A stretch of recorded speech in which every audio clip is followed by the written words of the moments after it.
Hello everybody, my name is Mani and I'm a senior, and this is my video summary for my STEM pathways. So my STEM pathways name is Exploring Grassroots Seedball Dispensing Methods.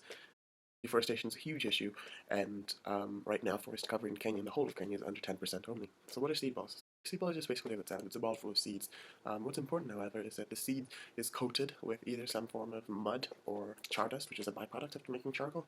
And what this does is that it protects it from the harsh weather conditions that would normally destroy a seed if you just decided to throw it out without planting it or tilling the land. So the slogan of seed balls is you throw, you wait, and grow. And that's basically it. What I was trying to tackle and what I was trying to solve was a problem that, as of now, there's no real viable method for distributing seed balls at scale. And what I mean by this is that right now, what people mainly do is either throw it by hand, use some sort of throwing technique like slingshots, or they use an airplane. My challenge and problem was to design a method that is quite accessible. So first I started with some sort of design brief, and I thought, first of all, it must be very portable. The second thing was that it should be extremely affordable. It must be able to be dispersed across a large square inch of land, durable, and have a capacity to hold a certain amount of seeds, and just be intuitive to use as well. So my next step was to brainstorm a bunch of ideas. Some of them was to distribute as you're walking and attached to your bag. The three that I narrowed down on were one, using a drone, two, using a wheelbarrow, and three, using a camel. The final design that I actually chose was a camel design. And the idea behind the camel was, first of all, a camel has a lot of carrying capacity. You could stock up to 2 tons of seeds if you wanted to. And so, as you can see, my designs were basically an attachment that you would tie on to the camel seat. And as herders did their job, whether it was carrying tourists or carrying luggage or whatever they were doing, the camel could have an attachment on its side where it would load seed balls, and it would be passively, or when I say passively, I mean that it doesn't need to be operated manually, and it just happens automatically, so automated basically, without any electronics, and it would pour down seed balls. I haven't mentioned the disadvantages of a camel is that it would only be applicable in some areas. Certain areas, as I said, those certain areas are good, but it also might be limiting as to other areas, or areas where a camel would normally pass through.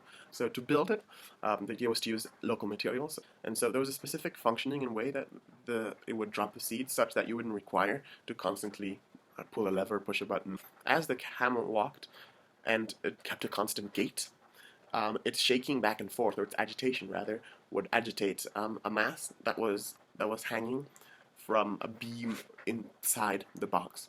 And as this mass agitated back and forth, the seed balls will fall. The reason I chose such a design was, one, it uses materials that are readily available, as was the design constraint.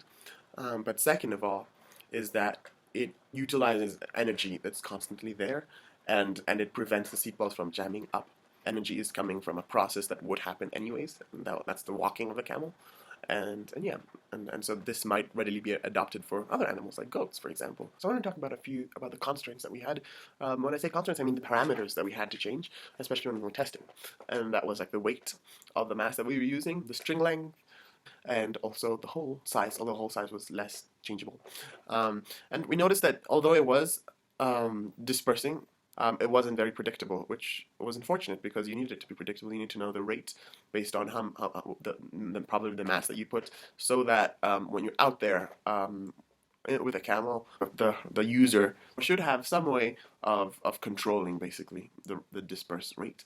So the next stage, that's what I was trying to optimize for, was control. And so I added a few different ways that you can control how much is coming out, and you can even stop it from coming out altogether, and some sliders, that is. And although, because of the current situation, I have yet to test out these modifications, I'd be very interested to see how well they do out in the field. So overall, the experience was quite good, and I learned quite a lot. I think a few really key learning points for me was, for example, when I was iterating with some of the designs, it should have reached a point where I should have stopped. And what I mean by this is, for example, with the drone design, I went through thousands and thousands of iterations.